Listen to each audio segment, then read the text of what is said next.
this is your debut novel for adults, right? Yes, sure. Your Soulmail is attached. So this is fascinating to me. I want to ask you about a detailed, hey, how did this come about question in a second, because first of all, maybe it's just me, but that sounds like a lovely experience.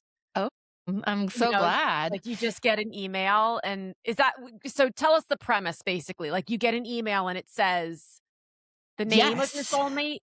So everyone on Earth receives their Right. soul mail. The Monday after the 4th of July is the world that this happens in. Okay. 3 a.m. Eastern Standard Time. Everybody receives the identity of their soulmate, and that is identified through their name and their birth date. Oh, so it's like an astrological thing. I mean, you could argue that for sure. Yeah, I did. I included the birth date just practically because so many people have similar names. So that way Oh, it yeah. cuts down on Oh, yeah. most of it. But So, like, if I got somebody's name, they'd also get my name. Is that yes, how it this is goes? always partnered correctly. Yep. Okay. Yep. I could never write this book, Joan, because I would seriously, I would have so many questions. I'd think, what if there's an odd number of people in the universe? Or, well, Mhm. now you have to group people by their age and like, oh my God. Okay. So let me ask you this before we go back to that. Your first two, was it your first two that were young adult that Yes. are with Macmillan? Yes. Yep. Okay. So, one thing that really intrigues me about this space is when authors have been published by two different traditional houses, Mhm. because as I come to believe, really, like we can't lump the traditional publishing experience or the hybrid or the self publishing experience into one. This is how it is, Mhm. because people have different experiences even within the same paradigm.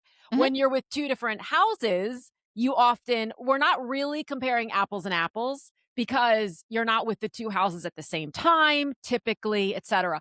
I'm wondering what has changed for you? Again, recognizing that we're not comparing apples and apples, but Mhm. when you switched publishing houses, was it a fairly seamless, Oh, yeah. I mean, or were there new things that maybe are present in the sorry, I interrupted you a little bit, but that are no, no. present in the adult public when you're publishing for book clubs and fiction groups versus young adult? Yeah, they're two just totally different animals. I mean, Really? even like, oh gosh, yeah. When you think about like a big five house, I don't think about them even as a city. I think about them as a Yeah. state. And then within each house, you've got different areas that are responsible for producing books for different audiences. So those can be more aligned probably with cities and Yeah. towns, right? And then within those, there are imprints. So those are the different neighborhoods within each of them. And so there's so many different facets of each big five house. I wouldn't say like transitioning from Macmillan to HarperCollins was any Mhm. particularly difficult thing to do. In both experiences, I've had teams working on the books and editors assigned or editors who picked it up. I have had a tumultuous start with my debut because I actually had 5 editors on it because of turnover and then because of Let's talk about that. COVID. Can we talk about that? Sure. That's a little I don't wanna say it's common. I think that would Oh, be it's an common. I overstatement. think 5 is uncommon. 5 is uncommon, but to have your editor switch either mid-book, Mhm, or if someone I've talked to several authors who have gotten a 2-book deal mhm. from one editor, and then did I say the author I don't know what I just said. It's only No, you're Thursday, and I right. feel like it's Monday. I don't know what's going on. I hear But you. at any rate, they've gotten a 2-book deal, and then the editor who acquired them leaves, and they get a Mhm. new editor for the 2nd book, and sometimes that is, we'll use the word interesting, but 5? Yeah, and not only that, but it was actually and this happened to me as well for my adult, 2 imprints. So, my original imprint shut down Okay.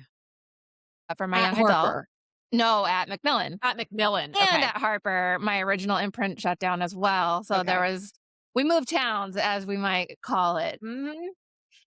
to both really wonderful imprints that my books landed in good homes. But Sure. it's an adjustment. I mean, people ask me all the time, like, what advice I would give an author starting out, and it's you got to Mm. roll with it because what am I going to control about an editor's career prospects or job, right? Like editors are people too, and they change jobs and they might move or they might leave the profession. You have to respect that. And what I'm not going to control that. And same thing, like my husband owns a business. I'm very familiar with the ins and outs of businesses. So when imprints are shifting or shutting down or changing, like I'm used to business decisions like that as well.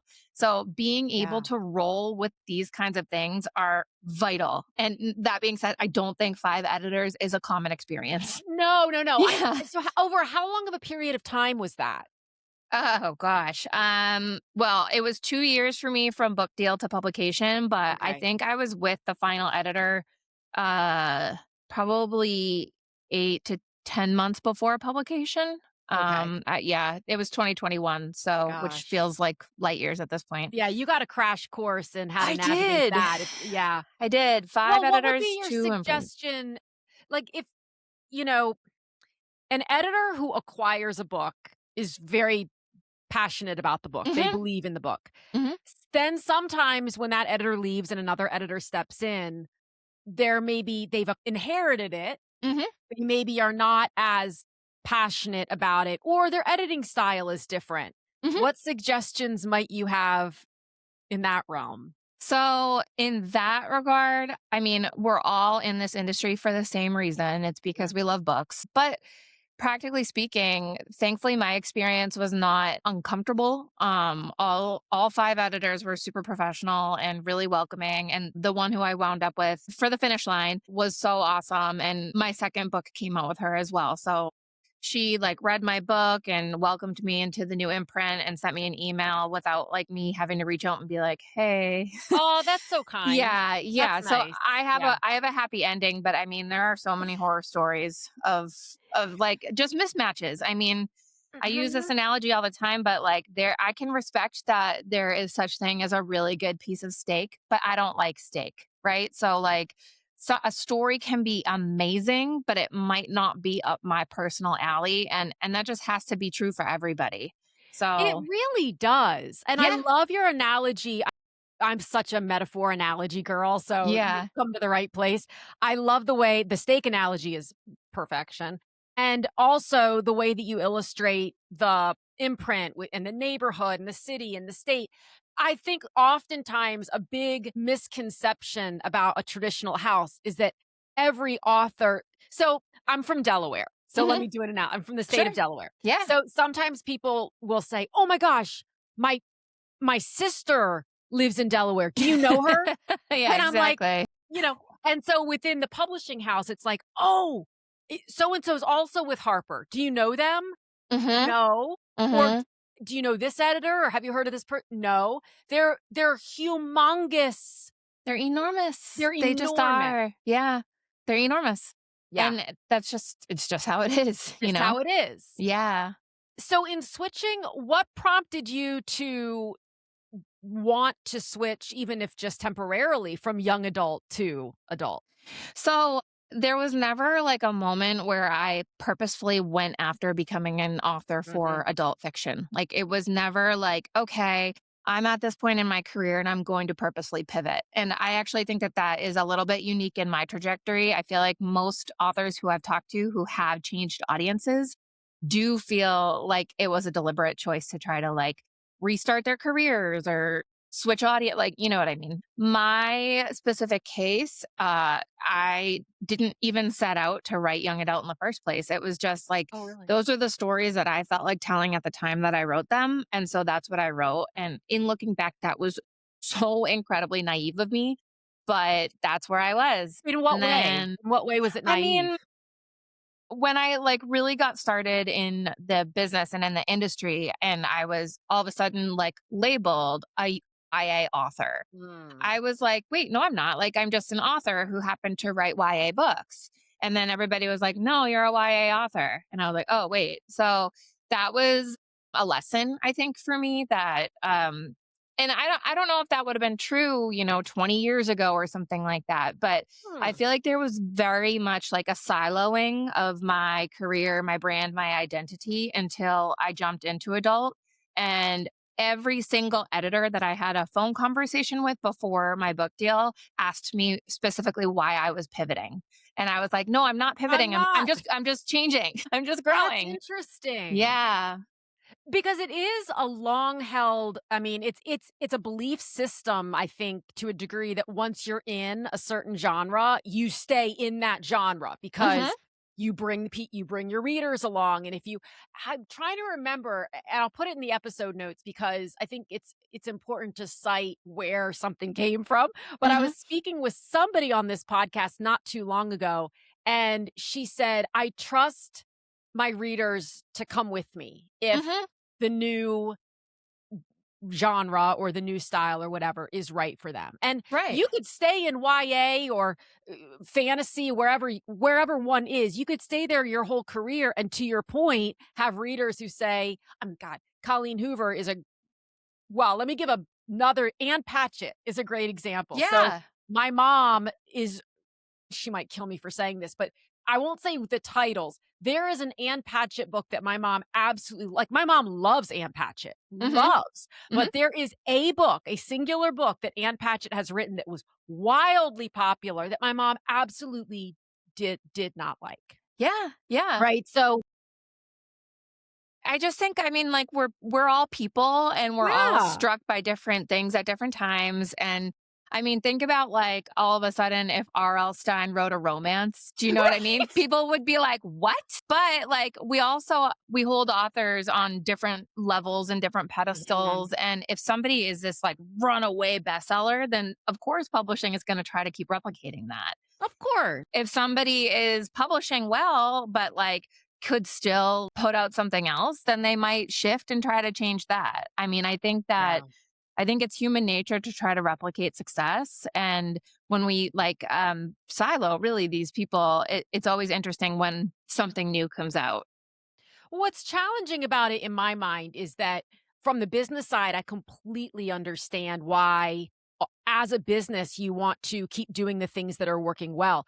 The challenge is in this space, you're working with creatives. Hmm. And so as a as an author, as a writer, as a creative person, we keep coming up with new stories and they don't always fit into a neat little package of like, Hmm. I'm someone who would get bored. So Sure. I've always written nonfiction. I'm done with that for now, for the Hmm. foreseeable future. And now I'm writing fiction. And maybe it's some like my first novel I'm working on is more women's fiction. After that, I want to do a thriller. Hmm. So I mean that I, I don't know Yeah. what yeah, that's just kind of I think that we carry our styles and our brand with us no matter Mhm. what we're writing for, too, though. Like, I think your personality is present in your That's a work. great point. It's kind of like the versatility of an actor, right? Yeah. Like Yeah, Jason exactly. Bateman, right? Like, Yes, let's that's a stay on this analogy train, excellent, Joan. yeah, Like, excellent analogy. Jason Bateman did Mhm. comedy for years. Oh my god, I think he's one of the funniest actors on the, Sure. planet. And then he went and did Ozarks Yeah. or Ozark or whatever. I had to stop watching it because I was like, I can't see my Jason. I can't see my Jason in this role. But I think he just has that. Facility.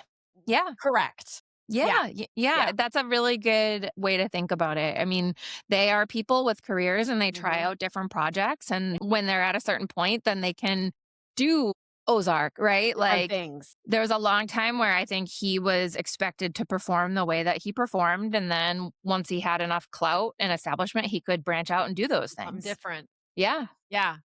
Yeah, I so with this one, the Soul Mail, did this idea just what a fun idea. Like, Hmm. did it just come to you and you thought, "What if?" Is that kinda how your ideas work for you? For me, like ideas sort of arrived fully formed. This Oh was god. summer of 2022. I know. My writing partners and I, we call it the download, where all of a sudden we're like smacked with a book. Like that's not just an idea, but really it's a concept. Um, Oh, jeez. so I know How do you get it's that gift? irritating. Okay. So, like, you get the whole thing, beginning, Yeah, middle, end? yeah. Hmm. Um, I mean, I might be like, I want to write a book about elephants. I want to write a book about whatever. But then, like, I'll be like, oh, wait, no, this is the whole thing. So, and that In, is like, what how I will write the book long? Let's about. be clear. Uh, what do you mean? How long? Like, how long Like, does that how take? long so if you say, "I wanna write a book about elephants," Hmm. then how long will it be before you go, "I've got it"? So, if I want to write a book about elephants, I'm probably never going to write a book about elephants because I'm going to come up with a different idea that's going to slap me in the face, and I'm going to Oh, have to write that instead. So it's okay. not like I like noodle on the concept of elephants until something materializes. It's Okay. like Oh, I'm in the shower and I'm struck with a full concept why does that everything happen in the shower? it does because it's where we empty Seriously. our minds. I know. I know. It's where we're not doom scrolling or, using our hands for anything but hygiene. It's N like, yeah, as our Or brains it's are like me empty and driving I'll be going yeah, it's driving 65 too. down the highway, right? And Yeah, that's a terrible time. Also, who did I talk to once who said she had gotten a whiteboard for her shower?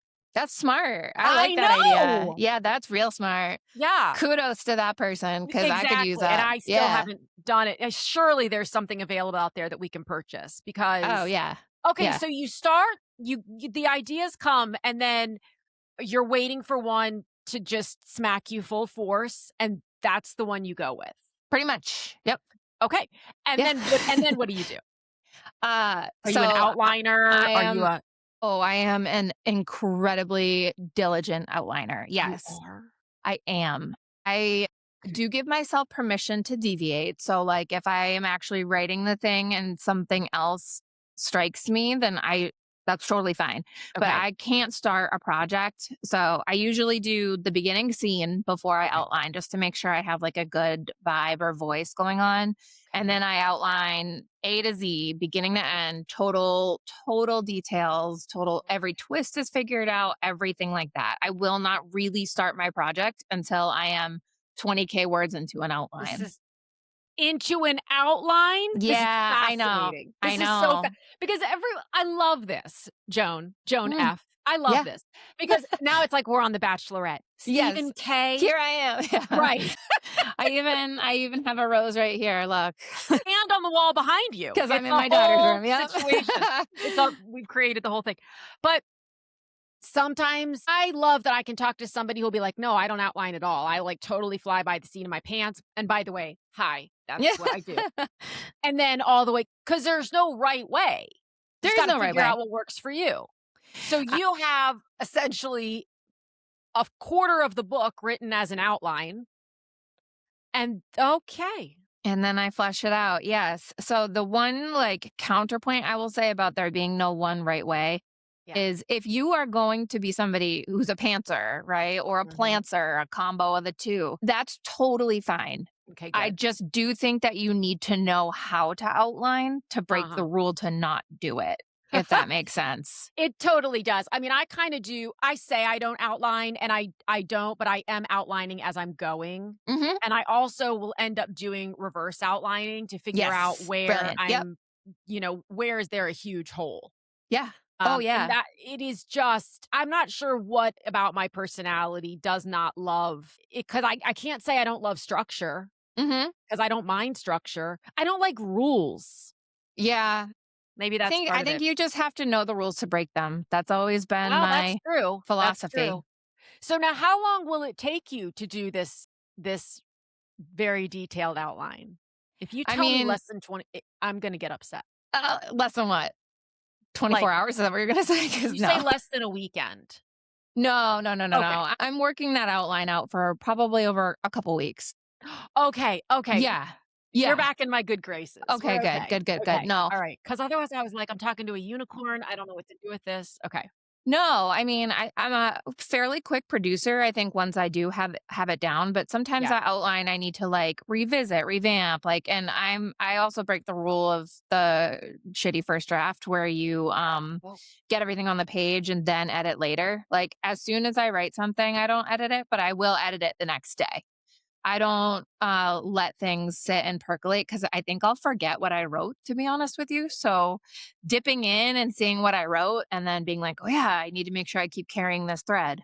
Well, okay, so what I'm hearing though is that because I think one of the big challenges with editing while you go is that it's Mhm. often used as a procrastination technique. Like I have Yeah, to that's not perfect, mine. Yeah, yeah, and yeah. I don't hear you saying that at Yeah. all. It's more No. I kind of air quote edit as I go because I wanna revisit where I was, Yep. and then if I see something I don't like, I'll Mhm. tweak it, but it's not full on No. editing. Nope. Now, how does this affect you when you get to the editing process and if your editor has some thoughts about some things that you felt certain should be there? That's a really, really good question. Two things. Number one, I work with two really, really diligent critique partners, Mhm. and we carry one another's work across the finish line. Having their voices in the book before my agent sees it, before my editor sees it, has always been very helpful because if Okay. both of them agree about something, then it's like the two pieces of feedback that will kind of ring the bell and be like, yeah, this isn't working. I need to adjust this. Right. Yeah.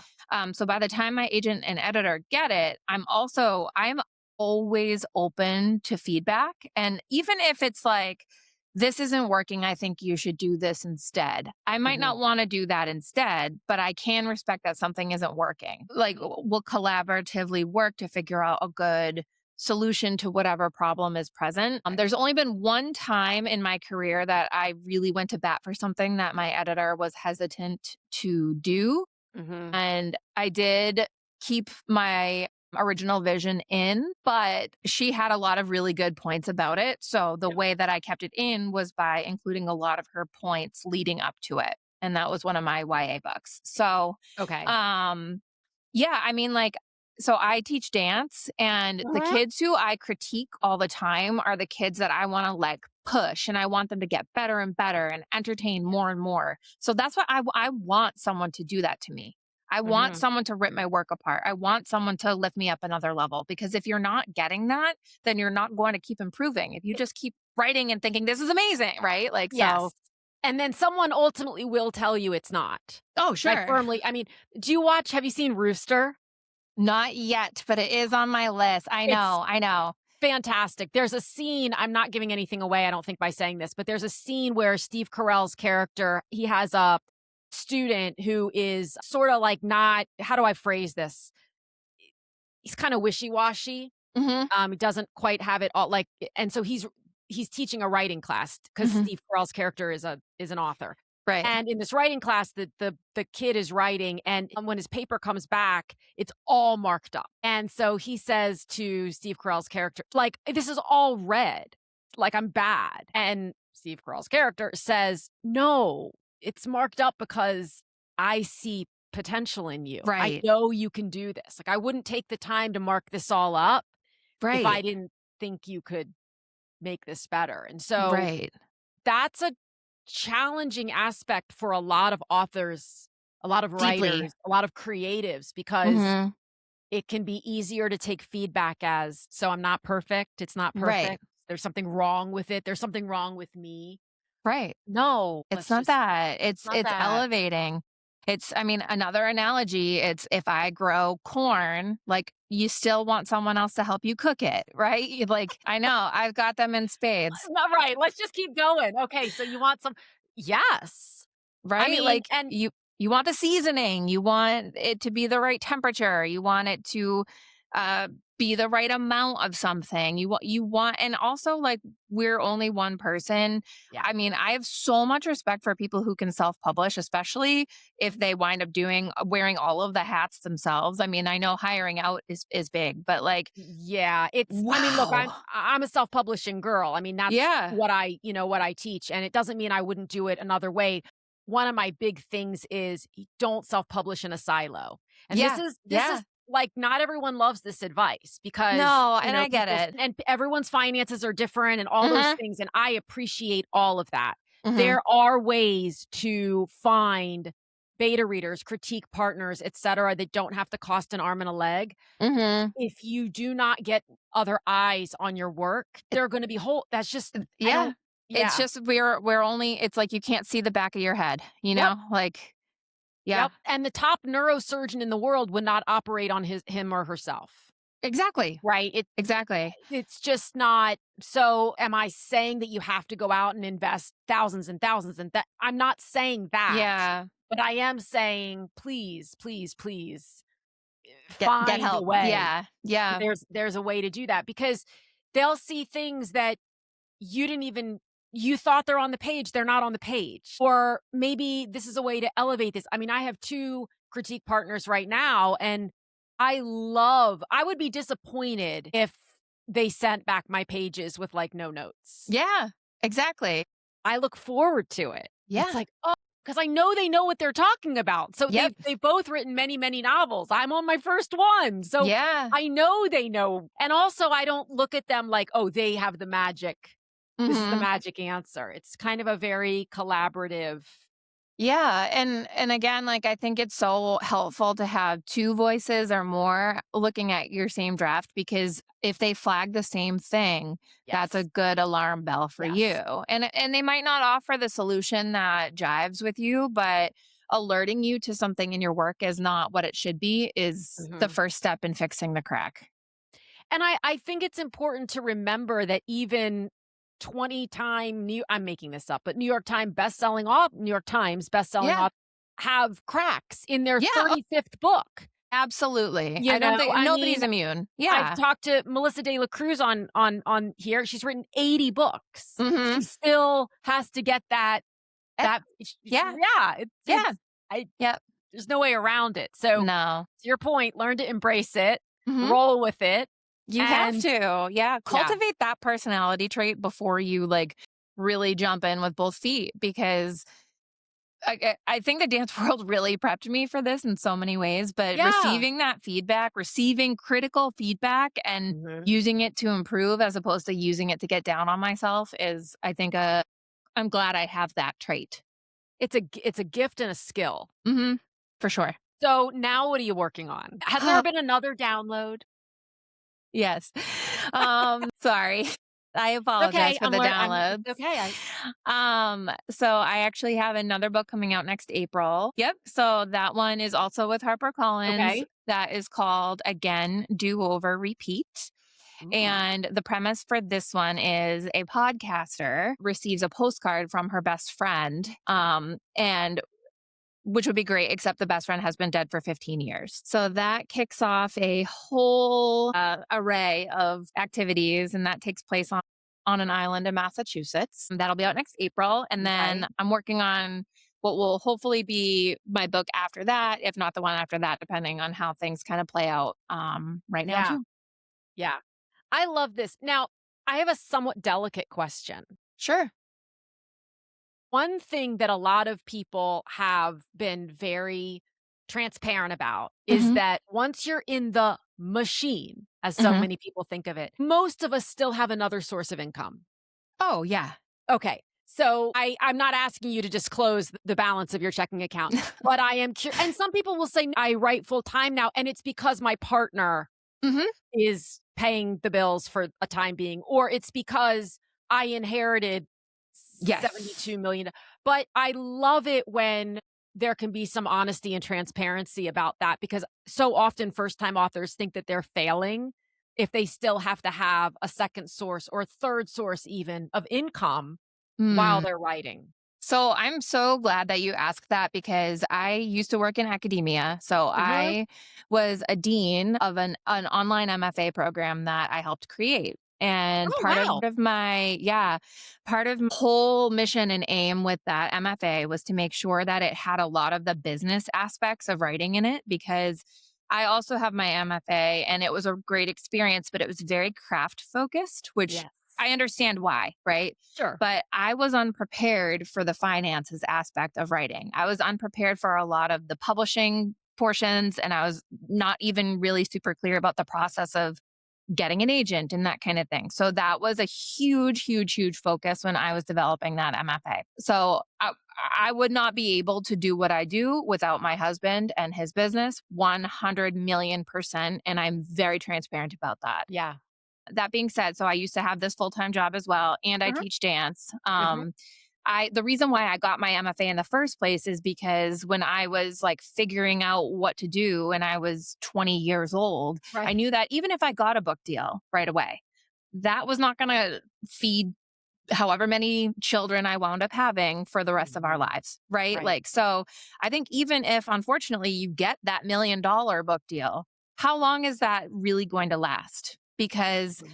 one, like, we usually do this with like $100,000, but even think about 1 million. I mean, cut it into already half Thirds. once, yeah, once Right. Oh, taxes, your agent gets 15%. Some people hire outside help. yep. And like, so let's say you do get that, and that's going to last you over 5 years, whatever that might be. That's not even going to pay off a house in Mhm. most of Massachusetts. So, transparently, I mean, I have absolutely a family's worth of things going on. I don't have the inheritance portion of it. I do have the hardworking portion of it. But yeah, no, absolutely.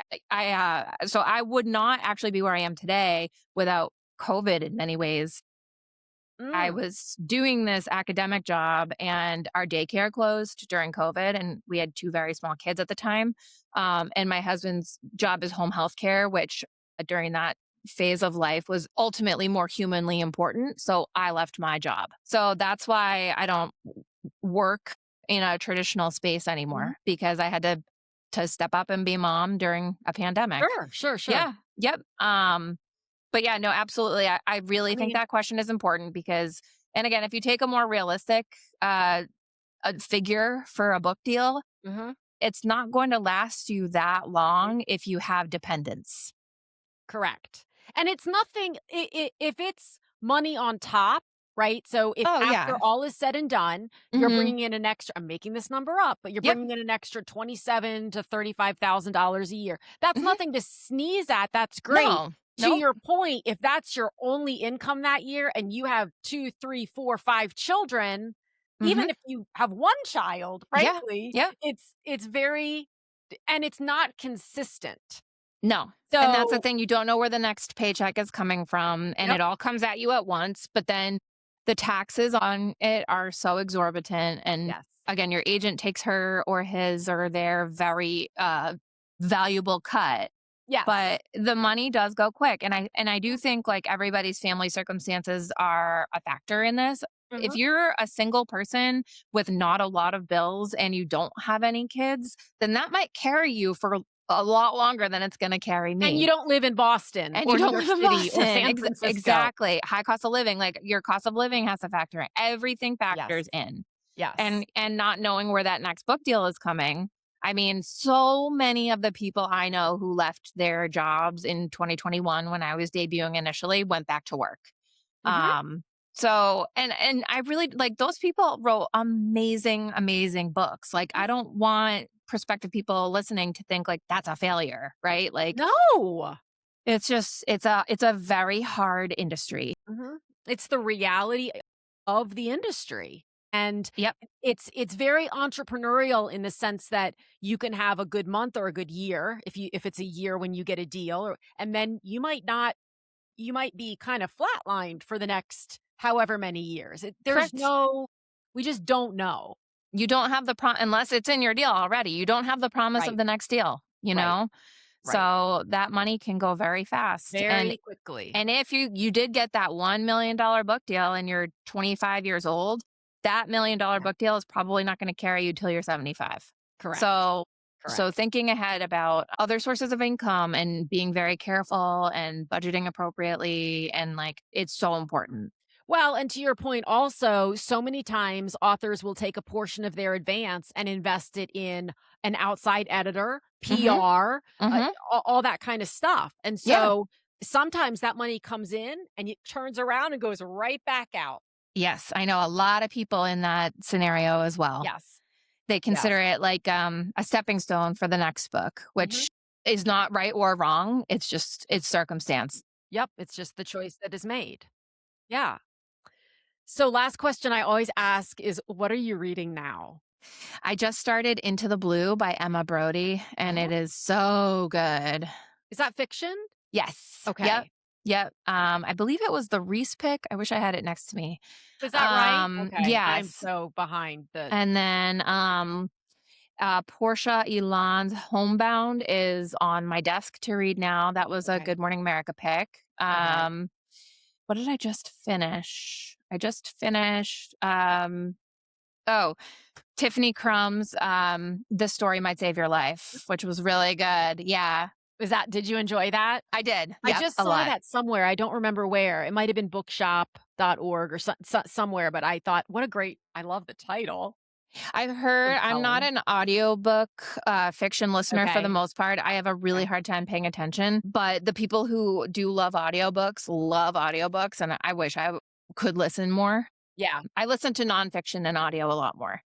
I'm like you, I think I struggle to keep Yeah. my wa my mind wander. Of course, my mind wanders when I'm reading sometimes too, and I'm like, Sure, sure. my Yeah, eyes are same. going over the text, but Yep, it's not good.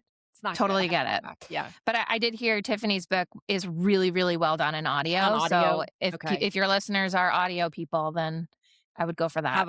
Have a listen, yeah. Yeah. Well, thank you so much. Thank you so much for having me. This was I so wish you fun. all the best with this book and all the other Thank you. downloads to come. I'm excited for them as well. It's the best feeling in the world. Thank you.